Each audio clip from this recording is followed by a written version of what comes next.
কলকাতার মধ্যে আরও একটা কলকাতা। তবে এই এলাকায় কিন্তু বাঙালিদের বাস নয়, এই এলাকা জুড়ে চীনাদের বাস। হ্যাঁ, কলকাতার মধ্যে ছোট্ট এক চীনা বস্তি আচিপুর। কিন্তু হঠাৎ ভারতবর্ষের পশ্চিমবঙ্গের কলকাতা শহরের এই অজপাড়াগাতে কেন বা কী করে এলো চীনারা? এর পেছনে রয়েছে অনেক বড় ইতিহাস। আজ আমরা এই ভিডিওতে সেই ইতিহাসটাই জেনে নেব। আসলে চীনাদের স্থায়ী বসবাসের পেছনে গুরুত্বপূর্ণ ভূমিকা পালন করেছিল বাঙালির প্রিয় পানীয় চা। হ্যাঁ, এই চা খাইয়েই ব্রিটিশদের ভালোবাসায় স্থায়ীভাবে থাকতে শুরু করেছিল চীনারা এই স্থানে। আজ সে চীনা বস্তির নামই আচিপুর। আসলে প্রথম যে চীনা ব্যক্তি এই স্থানে পা রেখেছিলেন তার নাম অনুসারেই এই জায়গার নাম হয়ে ওঠে আচিপুর। সময়টা 1778 খ্রিস্টাব্দ। সে সময় বাংলা তথা গোটা ভারতবর্ষ জুড়ে চলছে ব্রিটিশ শাসন। ঠিক এরকম সময়েরই ঘটনা।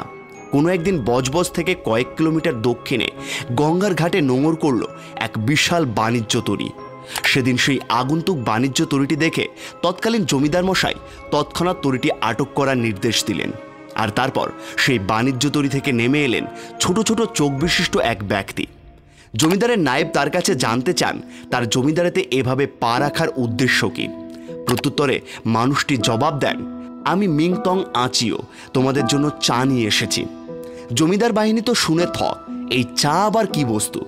তখন তং আচিও সেই মুহূর্তে জাহাজের কর্মীদের সাহায্যে সবাইকে চা বানিয়ে খাওয়ালেন। ব্যাস, এক মুহূর্তেই কেল্লা ফতে। খেয়ে সবাই বুঝলেন অদ্ভুত এই পানীয়, খাওয়া মাত্র শরীর চাঙ্গা। এমন অদ্ভুত বস্তুর মাধ্যমে তং আচিও সবার মন জিতে নিলেন এবং ভারতের মাটিতে সূচনা হলো চা পানের। চীনের বাইরে চীনা লগ্নিতে প্রথম কারখানা গড়ে উঠেছিল কলকাতার কাছে এই আচিপুরেই। সেখানে আজও দুই চীনা দেবতা ক্ষুদাক্ষুদির সঙ্গে থাকেন বাংলার দক্ষিণ রায়। অদ্ভুত লাগলেও এটাই সত্যি। যুগ যুগ ধরে চীনা দেবতা আর সুন্দরবনের দেবতা একই সাথে পূজিত হয়ে যাচ্ছেন এই এলাকায়। এই আচিপুরে বসবাসকারী মানুষেরা আসলে আপাদমস্তক ভারতীয়, মানে Indian Chinese. Central avenue Bowbazar ঘেঁষা পাড়ায় ট্যাংরার চায়না টাউনের গলি গলতায় ওদের চোখে পড়ে বেশি, বাকি শহরে ইতিউতি।